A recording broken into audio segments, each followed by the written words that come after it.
नमस्कार, स्वागत है आपका टुडेज़ पर। जैसा कि आप जानते हैं, ऋषि कपूर अब हमारे बीच नहीं रहे। इतने महान कलाकार और इतनी ज़्यादा फिल्में उन्होंने की हैं कि ये पता कर पाना ही बड़ा मुश्किल है कि कौन सा रोल उनका बेस्ट है और कौन सा रोल उनका जो है बेस्ट नहीं है। एक से एक फिल्में की उन्होंने, और सबसे बड़ी बात क्या थी कि जब बतौर हीरो उन्होंने बॉबी में ज्वाइन किया इंडस्ट्री को, तो वो फिल्म तो हिट हुई, लेकिन उसके तुरंत बाद जो फिल्म उन्होंने की थी जहरीला इंसान, वो एक बहुत ही अलग किस्म की फिल्म थी, जिसमें कि वो अपनी छवि को शुरू में ही तोड़ते नजर आए थे। और उसी समय हमें पता चल गया था कि ये हीरो चाहता है अपनी छवि को तोड़ना, हालांकि वो अपनी रोमांटिक छवि में ऐसे बंधे कि बहुत सालों तक जो है उससे बाहर नहीं निकल पाए वो। उनकी अगर प्रमुख फिल्मों का नाम लें हम, जहाँ पर कि उन्होंने बहुत अच्छा काम किया, तो खेल खेल में बहुत अच्छी फिल्म थी, लैला मजनू की ऐसी फिल्म थी जिसको देख करके आप बहुत आनंद लेते। कभी कभी में उनका रोल बहुत ही आइकॉनिक है, क्योंकि उस रोल में वो पहली बार अमिताभ बच्चन के ऑपोजिट आए थे और बहुत ही अच्छे तरीके से अपने आप को होल्ड किया था। उसके बाद अगर आप देखना शुरू करें तो अमर अकबर एंथनी उनकी बहुत बड़ी फिल्म थी। इनफैक्ट अमिताभ के साथ कोई भी फिल्म जो उन्होंने की वो बहुत बड़ी थी। और उनकी बड़ी फिल्मों में मेरे ख्याल से अगर नाम आप गिनाना शुरू करें तो धन दौलत थी, कर्ज थी। वैसे सरगम उनकी एक ऐसी फिल्म थी जिसमें कि डपली वाले डपली बजा जो गाना था, वो एक ऐसी फिल्म थी जिसे अभी भी अगर आप देखिएगा तो आप इंजॉय कीजिएगा। हालांकि कहानी बहुत पुरानी हो चुकी है, लेकिन उनका परफॉर्मेंस और जया जी का परफॉर्मेंस इतना अच्छा था कि उस फिल्म को आप आज तक इंजॉय कीजिएगा।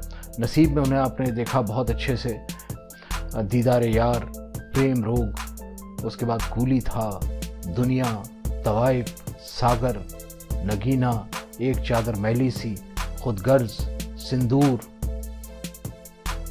घर घर की कहानी, चांदनी, निगाहें, प्यारा घर, खोज, घर परिवार, अजूबा,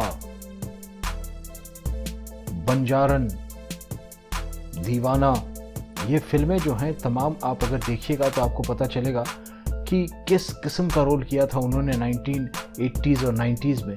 और उसके बाद जो उन्होंने एक रंग बदला, वहाँ पर आप देखिएगा जा कर के उन्होंने याराना किया, दरार की, राजू चाचा की, उन्होंने हम तुम की, फना की, और इतनी अलग अलग किस्म की फिल्में करनी शुरू की उसके बाद, क्योंकि उस समय वो अब उस बंधन से टूट चुके थे जो उनका रोमांटिक रोल का बंधन था।